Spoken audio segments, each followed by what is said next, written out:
지난주에 하루는 저녁 식사를 같이 이렇게 쫄로 앉아서 하고 있는데 저희 큰아이가 밥을 한 절반 정도만 먹더니 갑자기 일어나더니 어디로 막 가는 거예요. 그래서 이제 제가 얘야 밥을 조금 더 먹는 건 어때? 반밖에 안 먹었는데 아니면 다 먹었으면 접시를 좀 갖다 놔라, 설거지하기 편하게, 이렇게 얘기했어요. 그랬더니 애가 저를 탁 보더니 저 화장실 가는 건데요? 왜 다 먹었다고 생각해요? 뭐 그러는 거예요. 그래서 잠깐 머쓱 해가지고 미안 몰랐어 그랬는데 이제 저희 아내가 막 웃는 거예요. 그래서 왜 웃어? 그랬더니 당신 딸 맞네 그러는 거예요. 그래서 뭐야 왜 그래? 그랬더니 저희 큰애가 말하는 게 제가 말하는 거랑 딱 닮았다는 거예요. 왜 자꾸 그렇게 생각해? 그거 아닌데? 막 이러면서 말하는 그 말투, 그리고 말하는 표현 방법, 이런 게 제가 이제 아내한테 하는 거랑 닮았다고 그러더라고요. 그래서 그게 좀 신기했어요. 이게 저는 몰랐거든요. 제가 그렇게 말하는지 모르잖아요. 그런데 내가 저렇게 말하는구나, 내가 저렇게 행동하는구나, 그래서 신기하기도 하고 재밌기도 한데 또 한편으로는 덜컥 겁이 나는 거예요. 아, 내가 어떻게 말했지 그동안? 내가 얘한테는 어떤 투로 말을 했지? 어떤 말씨를 사용했지? 어떤 단어들을 사용했지가 갑자기 막 생각이 나면서 똑바로 말해야겠다, 예쁘게 말해야겠다, 이런 생각이 벌썩 들었습니다. 왜냐면 아이에게 늘 좋은 모습을 보여주고 싶지만 현실은 늘 좋은 모습만 보여주는 게 쉽지가 않아요. 심리학에서 보면은 자아 형성의 중요한 부분 중 하나로 significant others라는 그 개념을 사용해요. 이게 뭐냐면 어린 시절부터 우리는 자아 형성을 어떻게 하느냐면 내가 만나는 사람들을 통해서 그 자아 형성을 해나간다라는 거예요. 그래서 이제 부모들은 늘 아이들에게 좋은 말과 행동을 하려고 애쓰고 또 아이들에게 좋은 환경을 만들어 주려고 하죠. 그거를 예전에는 심리학적으로 몰랐어도 아마 경험적으로 어렸을 때부터, 옛날부터 알았던 것 같아요. 아이가 좋은 친구들을 만나야지, 아이가 좋은 어른들을 만나야지, 좋은 선생님을 만나야지, 그리고 내가 아이에게 좋은 모습을 보여줘야지 아이가 그래도 좋은 영향을 받으면서 성장하지 않을까? 그런 생각을 했던 것 같습니다. 이처럼 우리의 삶에는 만남이라는 게 참 중요해요. 내가 어렸을 때 누구를 만나서 어떤 영향을 받느냐에 따라서 우리의 모습이 이렇게 형성되기 때문이죠. 저에게도 잊지 못할 선생님 한 분이 계세요. 저도 한국에서부터 유치원, 초등학교, 중학교, 고등학교를 나오면서 수많은 선생님들을 만났지만 그 중에 잊혀지지 않는 선생님이 한 분 있어요. 고등학교 때 여자 담임 선생님이셨는데 저에게 늘 긍정적인 말을 해주고 늘 격려 많이 해주셨어요. 그러니까 남자아이 고등학생 때 얼마나 좀 이렇게 소위 말해서 좀 막 나가요. 이게 막 공부도 하기 싫고 막 좋은 얘기 해주면 괜히 부끄러운데 막 싫다 그러고 막 그 남자애들의 고등학교 사춘기 시절이 좀 쉽지 않죠. 저도 그랬어요. 저도 뭐 그렇게 큰 말썽은 피진 않았지만 그래도 나름대로의 사춘기 과정을 이렇게 보냈죠. 막 괜히 공부도 하기 싫고 막 괜히 탈선하고 싶고 막 선생님이 이렇게 하라고 하면 괜히 하기 싫고 그랬는데 그 선생님은 한 번도 저한테 싫은 소리를 안 해주셨어요. 그래 뭐가 지금 불편해? 근데 너는 이거 할 때 눈이 반짝반짝 빛나는 게 정말 보기가 좋다. 너는 이거 할 때 정말 신나 보여서 선생님은 기분이 좋아. 그러니까 제가 나쁜 행동을 할 때에도 그거는 잠깐 언급해주고 제가 어떤 행동을 할 때 좋아 보이는지에 대해서 계속 1년 동안 이야기를 해주셨어요. 그 덕분인지 아마 제가 그 사춘기 시절을 잘 보낼 수 있었던 것 같아요. 특히 학창 시절을 잘 보낼 수 있었던 것 같습니다. 오늘 본문도 만남에 대한 이야기예요. 아시는 이야기죠. 바울과 예수님의 만남의 이야기입니다. 그리고 바울이 그것을 통해서 회심하게 되는 이야기입니다. 그런데 바울은 자기가 이 회심했던 이야기, 자기가 예수님을 경험했던 그 이야기가 그의 삶에서 엄청나게 중요했던 것 같아요. 왜냐하면 사도행전을 읽어보면은 그가 예수 그리스도를 만났다라는 얘기, 그가 회심했다는 이야기를 사도행전에서만 3번이나 이야기를 해요. 왜냐하면 그가 예수님을 만나고 완전히 그의 삶이 뒤바뀌었기 때문이죠. 과거 바울의 삶의 모습은 어땠을까요? 그는 능력으로나 학력으로나 가문으로나 신분으로나 모든 면에서 뛰어난 사람이었어요. 교육을 잘 받았고 가문이 좋았고 사회적 지위가 높았습니다. 아무것도 잘못된 게 없는 사람이었어요. 종교적으로도 아주 헌신적인 사람이었습니다. 아주 헌신적이어서 그는 예루살렘뿐만 아니라 전 세계에 흩어져 있는 그리스도인들을 다 붙잡으려고 했어요. 그게 올바른 것이라고 생각했죠. 그는 그냥 단순히 어떤 그 사람들이 싫어서 분노로 그 일을 했던 게 아니라 정식적인 절차를 밟아서 공식적인 서신을 가지고 그 사람들을 붙잡으려고 했습니다. 그래서 오늘 본문에서는 그가 이제 다메섹을 향해서 가고 있었어요. 그리스도인들을 붙잡으려고. 그리고 그 길에서 세상에서 가장 유명한 삶의 변화 이야기 중 하나인 바울의 회심 이야기가 등장합니다. 바울의 과거는 자신의 생각과 신념 그리고 목표를 위해서 다른 사람들을 희생시키는 삶을 살았어요. 그렇죠? 내 생각이 옳고 내 신념이 옳고 그리고 그 목표를 완성하기 위해서는 그들이 사라져야 돼 라고 생각하는 삶이었어요.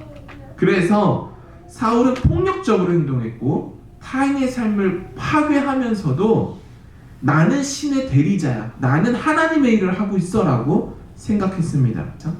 그리고 다메섹 길 위에서 그의 삶을 변화시킬 예수님과의 만남이 일어나게 되고 그가 자신이 과거에 옳다라고 생각했던 행동들이 사실은 자기 생각에만 옳았던 것이지 하나님 보시기에는 옳지 않았던 삶의 모습이었던 것을 그가 깨닫게 됩니다.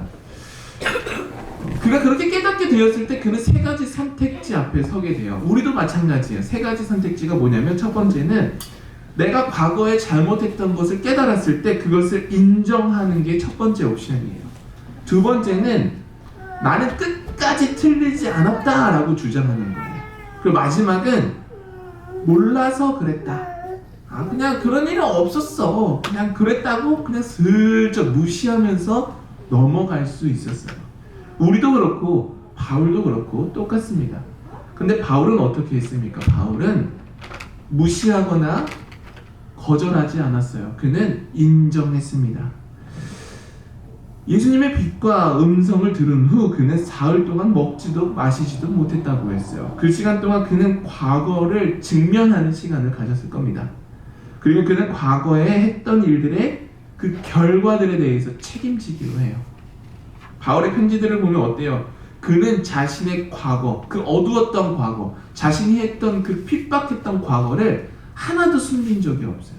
그는 자신의 과거가 이랬다라는 것을 감추지 않고 사람들에게 다 밝혀 드러냅니다. 인정했다는 거예요. 내가 그렇게 잘못해왔다라는 것을.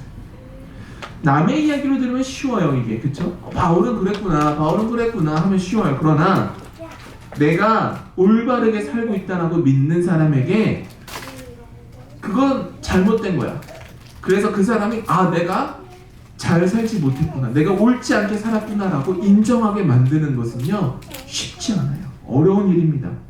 생각해보세요. 요즘에 많은 사람들에게 전도하려고 할 때, 복음을 전하려고 할 때 내가 왜 예수님이 필요해요? 나 나쁘게 살지도 않았어요. 나 죄 짓지도 않았어요. 내가 사람을 죽였어요? 뭘 했어요?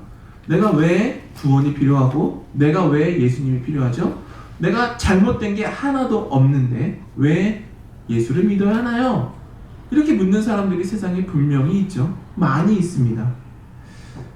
그런데 바울이 그랬던 사람이라는 거예요. 학력도 뛰어나고 능력도 뛰어나고 종교적으로도 아주 의롭다라고 생각했어요. 잘못된 것이 하나도 없다라고 생각했던 그의 삶이에요. 그러나 그의 삶이 바뀌었다라는 거예요.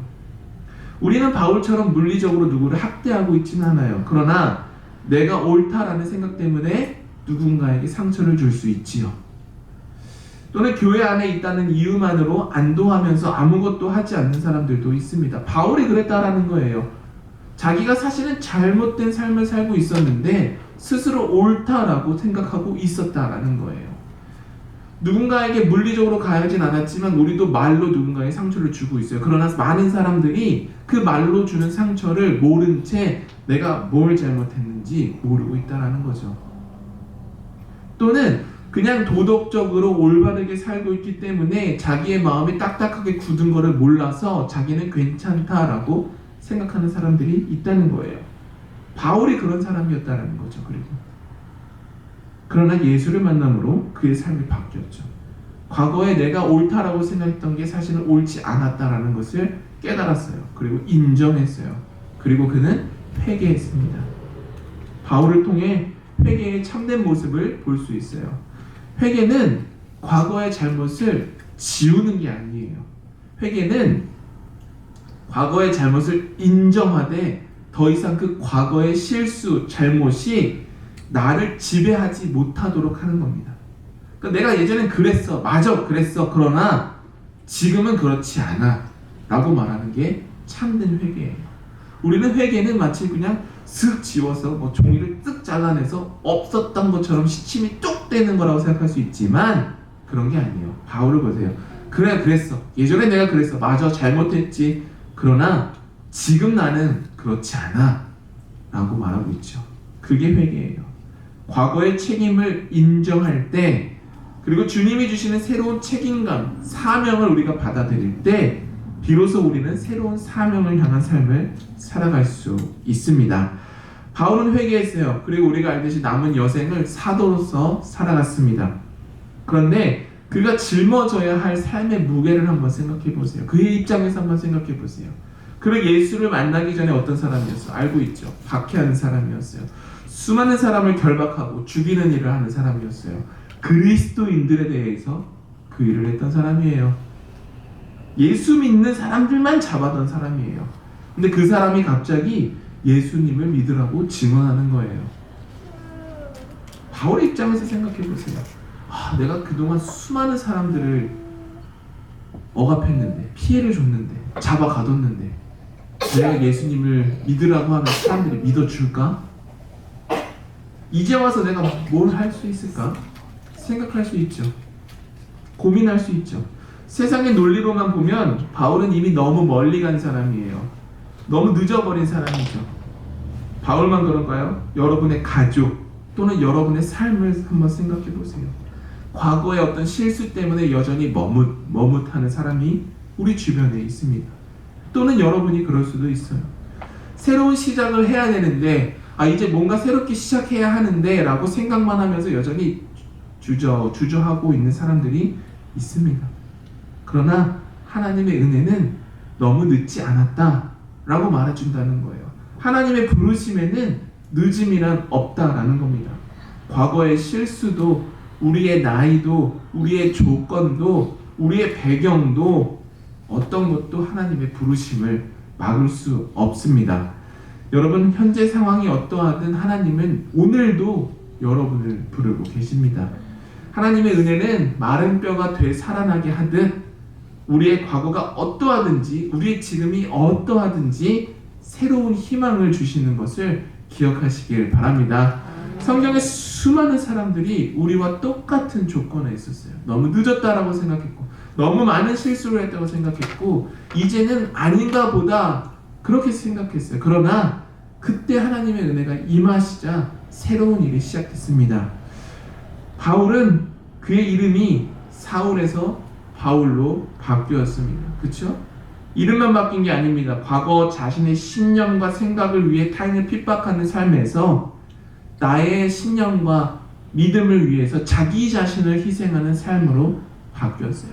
과거에는 내가 옳다라고 생각했기 때문에 다른 사람을 핍박했어요. 그러나 지금은 예수 그리스도를 믿기에, 그분이 나의 구원자임을 확신하기에 그것을 위해서 나를 희생하는 삶을 살아가게 되었습니다.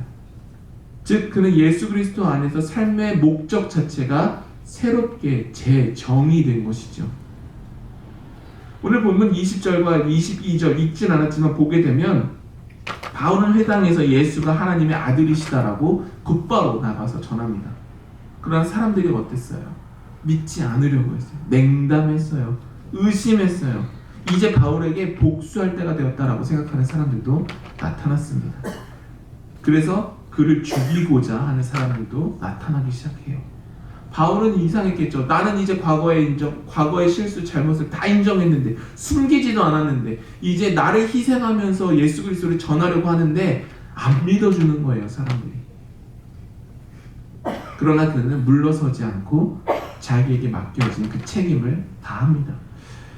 나디아 볼즈 웨버라는 그 루터교 목사님이 쓰신 책 중에 어쩌다 거룩하게 라는 책이 있어요.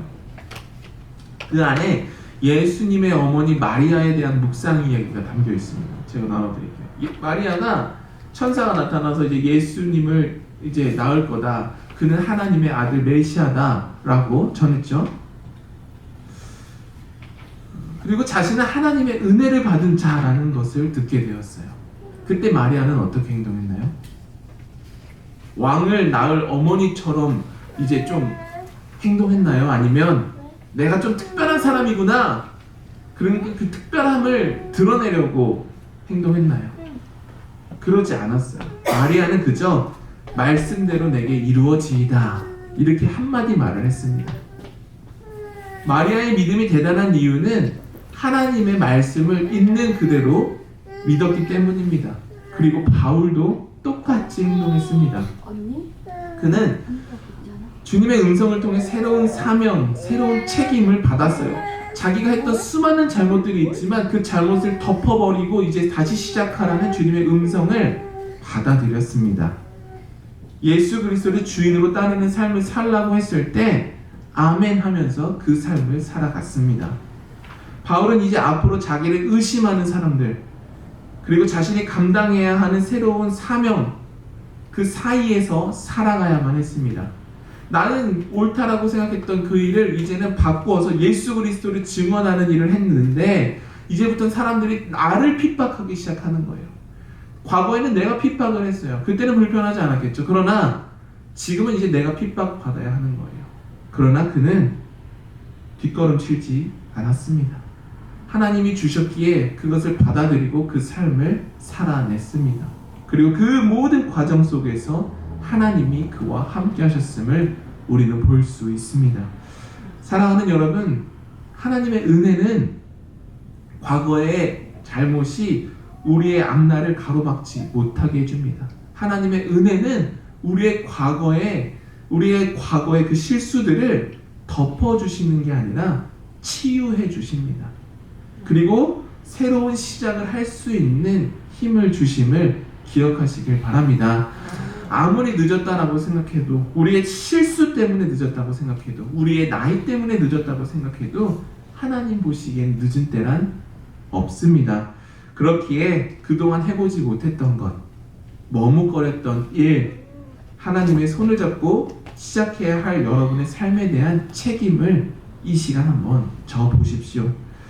하나님의 새로운 일에 한번 동참해 보십시오. 그럴 때 하나님이 반드시 여러분과 함께 하시며 여러분을 통해 새로운 일을 시작할 것입니다. 함께 기도하겠습니다.